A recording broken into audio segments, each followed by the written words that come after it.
Et il y a quelques années de cela au Gabon, il y avait une absence totale de pluie au mois de juillet et août. Malheureusement, la donne a changé. On observe une recrudescence de précipitations au cours des mois cités. Ce phénomène est-il lié au changement climatique? Assistons-nous là à une mutation de saison? La question a été examinée par Eric Nzegui-Badinga sur les images de Gérard Magnani. Au cours de cette saison sèche, la pluie est tombée en abondance, déconcertant ainsi les populations qui subissent de plein fouet les effets des changements climatiques. Vous vous rendez compte que même en plein juillet, il pleut.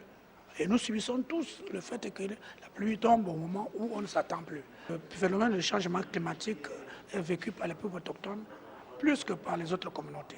C'est un peuple des forêts, et lorsque la forêt ne peut plus produire les racines qu'il faut, c'est la mort. C'est-à-dire qu'on pourrait assister à une mort de ce peuple. C'est un peuple qui risquerait d'être décimé. Là où il y avait les fleuves, on n'en retrouve plus. Ça veut dire qu'il faut aller chercher la ressource halieutique loin du village. Les bouleversements dans les régimes de pluie se font de plus en plus effectifs. Quelles sont les répercussions des changements climatiques sur le calendrier agricole au Gabon? Les populations ne peuvent qu'être perturbées dans la mesure où ils fonctionnent jusque-là avec le système météorologique empirique.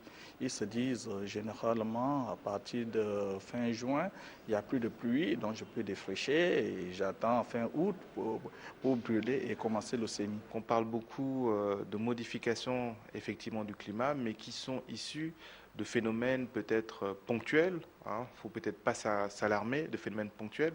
Avec ce qu'on est en train de faire aujourd'hui, il s'agira justement de collecter maintenant des données régulières, des données de façon permanente pour prévoir, pour comprendre le passé, pour prévoir le futur. Si le cycle des saisons est chamboulé, c'est que l'horloge climatique de la Terre est déréglée.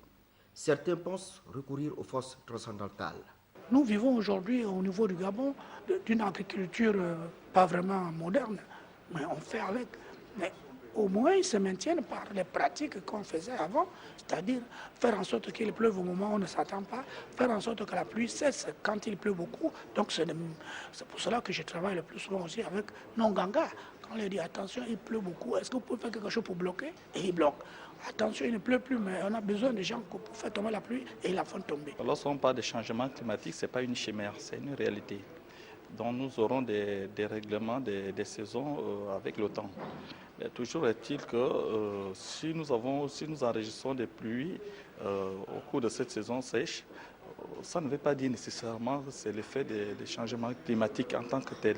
Parce que vous savez, il y a les changements climatiques et les variabilités climatiques. Bon, nous l'avons aussi dit, vous savez que la météo ne respecte pas les frontières administratives ou les frontières politiques. Donc il y a des phénomènes qui se passent sur d'autres régions de la Terre qui peuvent avoir des impacts chez nous. L'atténuation, la résilience et l'adaptation sont les trois mécanismes qui peuvent être adoptés pour affronter les changements climatiques.